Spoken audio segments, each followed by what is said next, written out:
اللهم صل وسلم.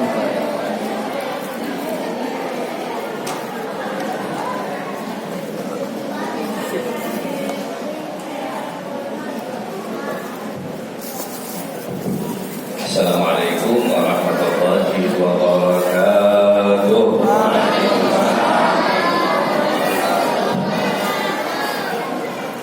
Bismillahirrahmanirrahim. Alhamdulillahirabbil alamin wa bihi nasta'in ala umuri dunya waddin. Wa sallallahu ala sayyidina Muhammadin wa ala alihi wa sahbihi ajma'in. Rabbi shrah li sadri wa yassir li amri wahlul 'uqdatam min lisani yafqahu qawli. Raditu billahi rabban wa bil islami dinan wa bi Muhammadin sallallahu alaihi wasallam nabiyyan wa rasulah. Allahumma astur awrati wa amin rawati ya hayyu ya qayyum bi rahmatika astaghith. Allahumma ftah alaina hikmataka unsur alaina rahmatak ya dzal jalali wal ikram. Ma'asyiral muslimin wal muslimat rahimakumullah, yang saya hormati dan saya cintai para habaib, wabil khusus daripada guru kita bersama Habib Hamid bin Abdul Barka, begitu juga Kakanda Habib Dr. Ahmad bin Abdul Barka, begitu juga para kiai, wabil khusus Kiai Nasib ya, guru kita biasa di sini ngajar, begitu juga para asatidz lainnya dan juga pengurus masjid dan juga panitia peringatan Maulid, bapak-bapak, saudara-saudara semuanya yang dimuliakan oleh Allah Subhanahu wa taala. Alhamdulillah pada malam hari ini kita kumpul di dalam masjid yang ini merupakan satu tempat yang paling mulia, yang mana Nabi mengatakan khairul biqa' masajiduha, sebaik-baik tempat itu adalah masjid. Kita kumpul di masjid ini untuk memperingati peringatan yang agung yang diagungkan oleh Yang Maha Agung, yaitu peringatan kelahiran baginda Rasulullah Sallallahu Alaihi Wasallam. Tadi sudah kita dengarkan bagaimana pentingnya kita ini mendekatkan diri kepada ulama, menghadiri majlis-majlis taklim.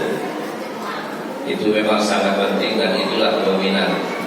Kalau kita merasa mengapa nasib kita ini buruk, mengapa keadaan kita ini buruk, dan ini menimpa kepada kita semua, jawabannya cuma satu, karena kita jauh dari ulama, jauh dari guru, jauh dari majlis taklim. Ya, kita perhatikan kalau ngaji paling berapa orang? Ya, berapa orang yang coba?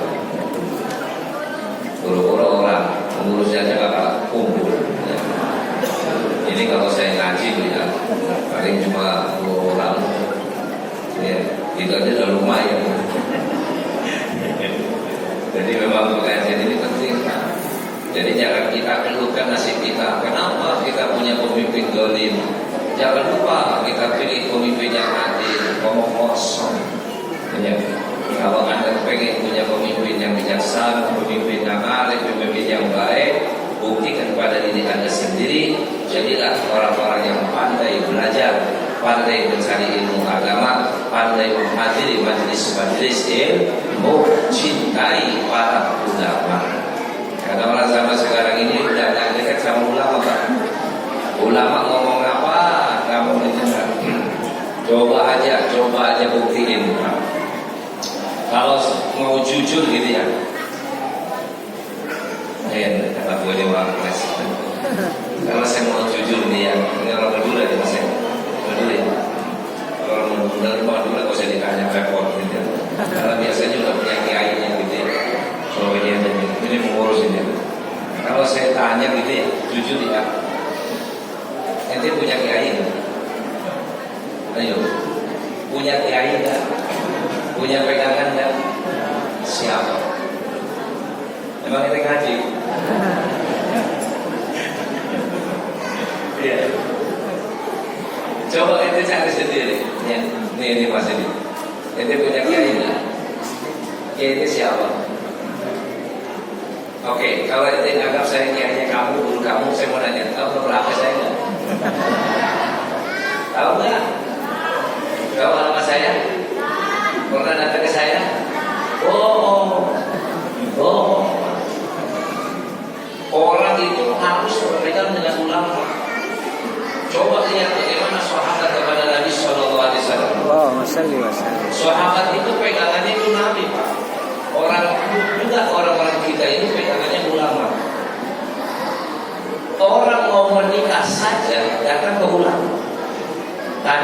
kamu ulama, Pak Kiai, saya mau menikah.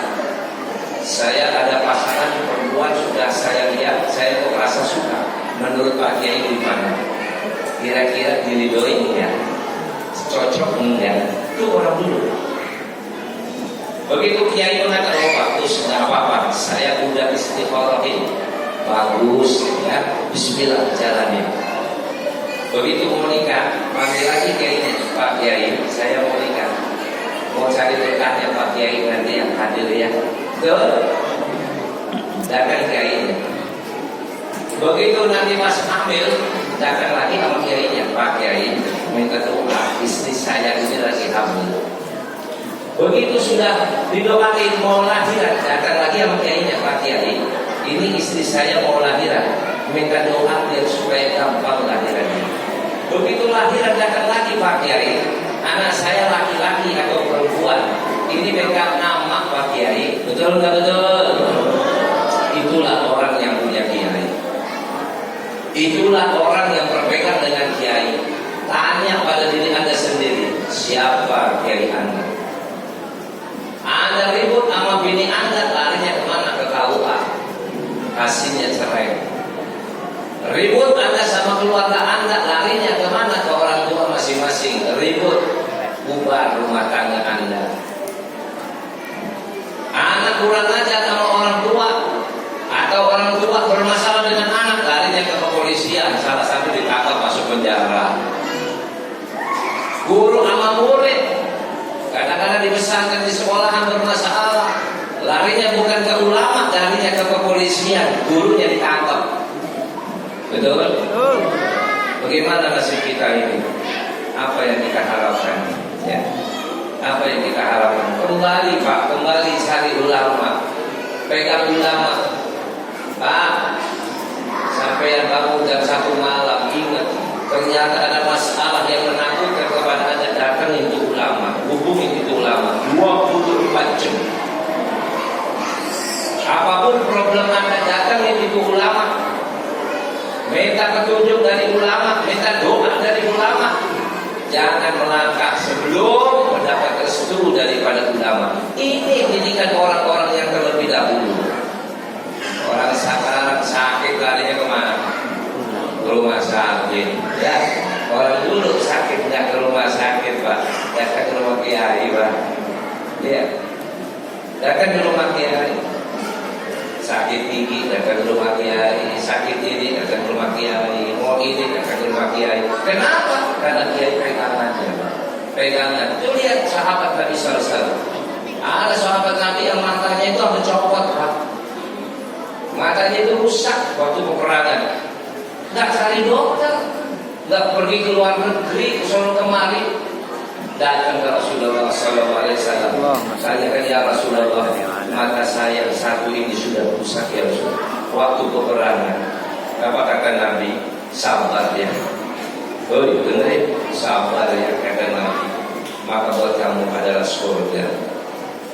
Apa kata dia? Iya ya Rasulullah, insya Allah aku tetap akan sabar. Tapi tolong doain juga ya biar sembuh. Bahkan kalau ente sabar biar kayak gitu aja kagak apa-apa, ente kan nanti masuk surga, itu balasannya. Nah, kalau sudah sembuh ya berarti bukan sabar, itu namanya.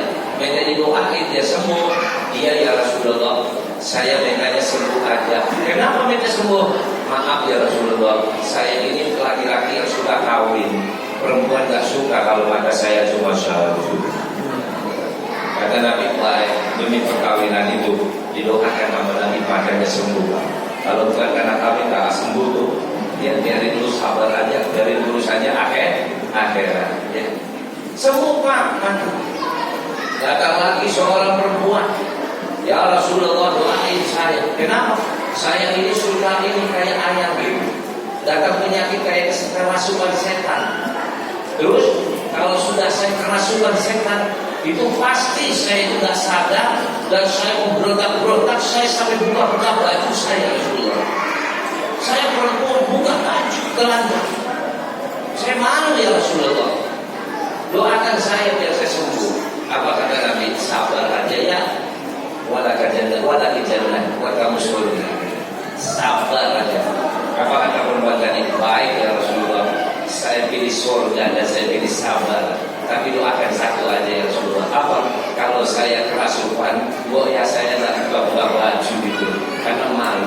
Rasulullah, karena Nabi baik, saya doakan kau tidak akan terbuka aurat-auratnya. Biar kamu nanti kerasukan kamu gak bakal terbuka auratnya. Nabi suruh sabar aja Pak. Semua masalah yang kayaknya terus sulit. Ada lagi seorang ibu-ibu datang ke Rasulullah, ya Rasulullah, saya punya suami orang yang pelit banget. Ya. Ada yang gitu. Oh, saya ada suami yang pelit banget gitu ya. Ngomong-ngomongnya hitung-hitungan gitu ya. Belanja lebih dikit aja belum banyak dibandingin gitu. Ya. Ada kayak gitu tuh. Nah ini pelit banget ya Rasulullah. Bagaimana saya ngadepin daripada suami saya? Boleh saya ngambil nggak uangnya suami saya? Kalau usah pakai ngomong-ngomong itu. Kenapa? Kalau ngomong repot ya Rasulullah. Saking pelitnya sampai nggak mau ngasih gitu. Ini keluhan perempuan datang ke Rasulullah. Urusan rumah tangga datang ke Nabi. Urusan daripada suami istri datang ke Nabi. Urusan anak datang ke Nabi. Urusan bahkan satu sahabat datang lagi ya Rasulullah. Saya ini bekerja mencari rezeki, tapi susahnya luar biasa. Saya kejar dunianya, dunianya lari ya Rasulullah. Seakan-akan saya dengan dunia ini punya permusuhan, tak pernah damai gitu. Nyari rezeki kabur lagi, rezekinya cari lagi kabur lagi, nggak dapat. Susah benar hidup ini. Lalu kisah ini tidak sampaikan kepada Nabi. Nabi pun memberikan solusi buat orang tersebut. Ya. Artinya apa di sini? Ini pelajaran buat kita semua. Ulama kita, guru kita ini bukan cuma numpang duduk di sini ngajar, bukan. Tetapi memberikan manfaat yang begitu besar agar supaya kalian itu mempunyai keterkaitan dengan ulama-ulama, keterkaitan dengan para kiai-kiai. Jangan kiai-kiai itu dianggap itu kayak karyawan gitu loh. Ya. Orang zaman sekarang kadang pada kurang ajar juga, pengurus masjid juga kurang ajar. Adapun petugas khotib pada hari ini petugas. Ini sapol PP, petugas. Khotib adalah petugas. Nggak ada.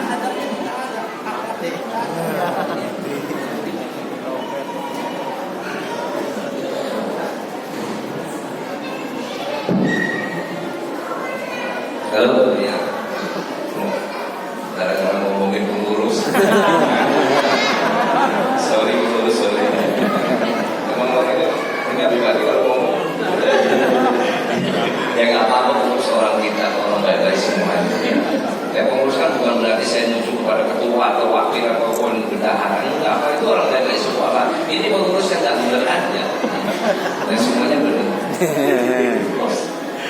Jadi saya bukan cerita di sini, bukan. Tapi pengurus ya mestinya di mana saja. Ya, banyak yang satu itu pegang masjid, satu yang pegang masjid banyak. Jadi kadang-kadang begitu. Jadi kadang-kadang khotib aja dianggap itu kayak karyawan, kayak pegawai.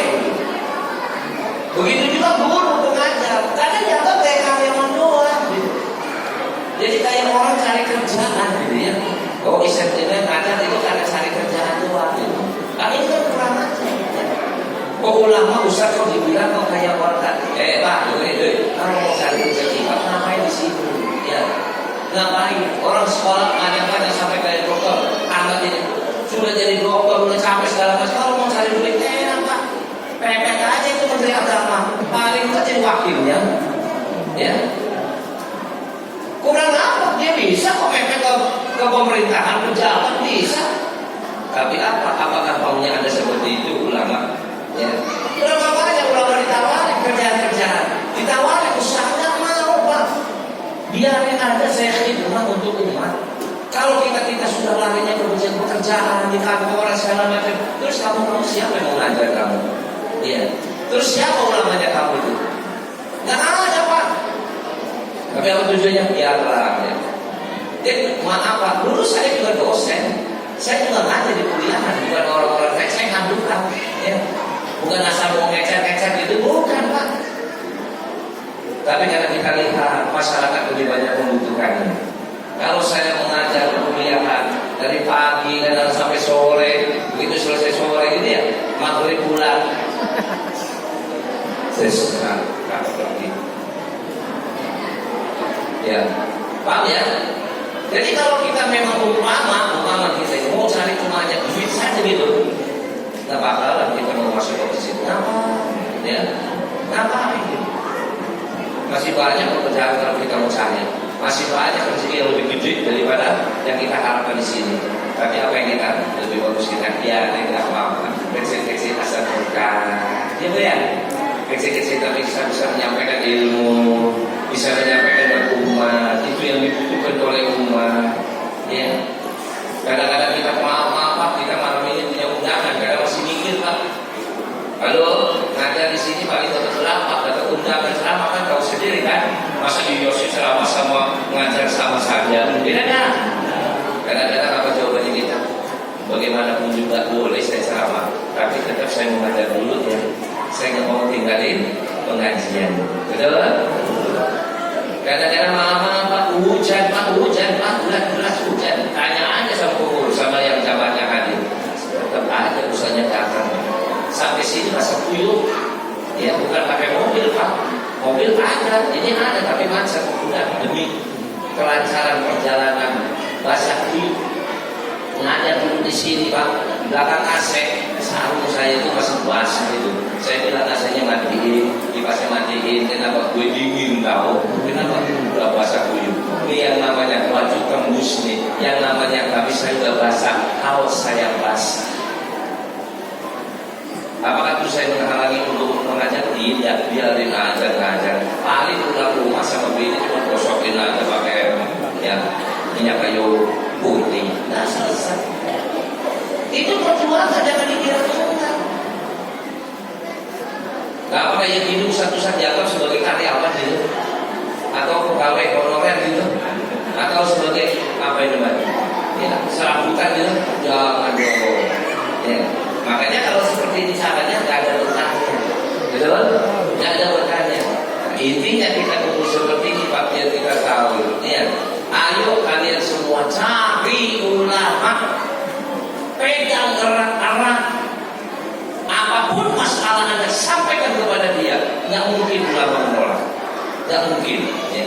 Anda punya masalah pekerjaan, Anda punya utang piutang, Anda punya penyakit, Anda punya urusan keluarga, Anda repot punya anak, Anda belum punya jodoh, Anda punya apapun masalah Anda, datangin ulama. Kenapa? Dia pewaris daripada Nabi. Ilmu yang Nabi mereka tahu bagaimana memberikan solusi, bagaimana caranya supaya Anda terlepas dari masalah Anda. Tapi karena kita nggak mau deketin ulama, jadi hasilnya seperti apa? Tambah suram Pak. Bukannya kita dapat solusi, malah musibah lebih besar lagi. Inilah kesempatan yang baik, saya berharap kepada kita semua. Carilah ulama-ulama yang warasatul anbiya, ulama-ulama yang baik, ulama-ulama akhirat, ulama-ulama yang bertakwa kepada Allah Subhanahu wa taala, ulama yang akan memberikan petunjuk kepada kita semuanya, Pak. Jadi kenapa kita selama ini kita kacau balau? Karena Anda jauh dari ulama. Anda tidak mau mendengarkan omongan ulama. Makanya dengan recehan Anda sudah terkecohkan dengan segala sesuatunya. Dikasih 50.000, dikasih snack, dikasih ini, ikut. Kenapa? Jauh dari ulama.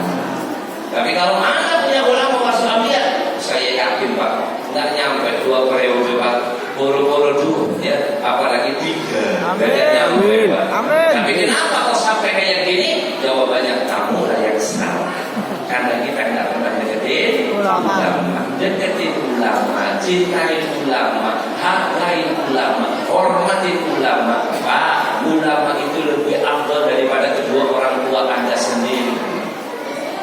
Orang tua Anda cuma memikirkan akan minum Anda, besar tubuh Anda, tapi ulama memikirkan keselamatan Anda dunia maupun akhirat. Pengen Anda itu selamat. Ulama itu cinta kepada